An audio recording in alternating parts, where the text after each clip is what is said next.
নমস্কার, আশা করি সকলে ভালো আছেন, সুস্থ আছেন। আজকে এখন চলে আসলাম গোলপাহাড় কালীবাড়িতে। আজকে গোলপাহাড় কালীবাড়িতে অমাবস্যা পুজো রয়েছে।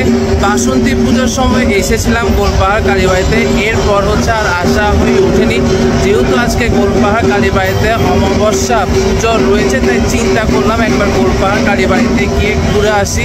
কিন্তু গোলপাহাড় কালীবাড়িতে আসলাম না, একটা ছোট ভিডিও তৈরি করে আপনাদের সকলের সাথে শেয়ার করছি। আশা করি আজকের ভিডিওটা সকলের থেকে ভালো লাগবে। অলরেডি শিব মন্দিরে আরতি শুরু হয়ে গিয়েছে। চলুন তাহলে সরাসরি আমরা মন্দিরে চলে যাই।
অসাধারণ ছিল আরতি। এইমাত্র আরতি শেষ হলো, কিছুক্ষণ পরে অমাবস্যা পুজো শুরু হবে। আর এখানে কিন্তু অলরেডি এখন চেয়ারও দিয়ে দেওয়া হয়েছে যাতে সকলে বসতে পারে।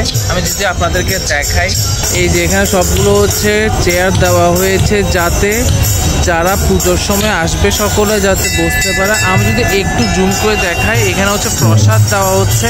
আর প্রসাদ দেওয়ার লাইনটা কিন্তু অনেকটাই বড়। কারা কারা এই মুহূর্তে চট্টগ্রাম থেকে আমার ভিডিও দেখছেন অবশ্যই কিন্তু কমেন্ট করে জানাবেন। আর আমার একটা রিকোয়েস্টই থাকবে, আমার ইউটিউব চ্যানেল এসকে উইথ রজত যারা যারা এখনও সাবস্ক্রাইব করেননি, যদি আমার ভিডিও ভালো লেগে থাকে তাহলে প্লিজ আমার ইউটিউব চ্যানেল সাবস্ক্রাইব করবেন। আমি এখন রয়েছি রাধাকৃষ্ণ মন্দিরে।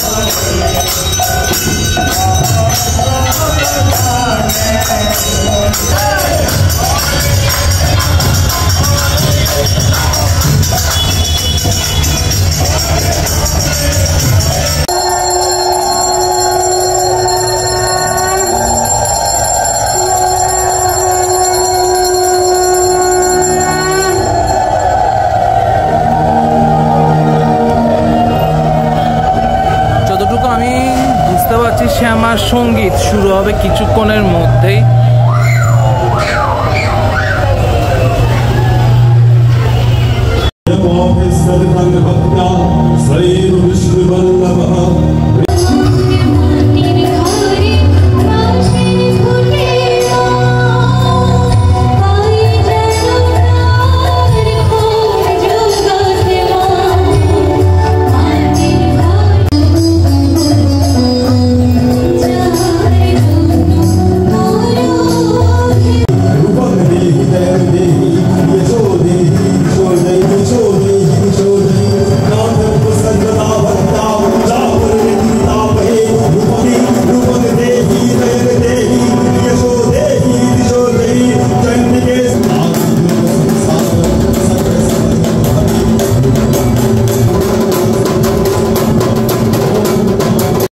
অমাবস্যা পুজো শুরু হয়ে গিয়েছে। অসংখ্য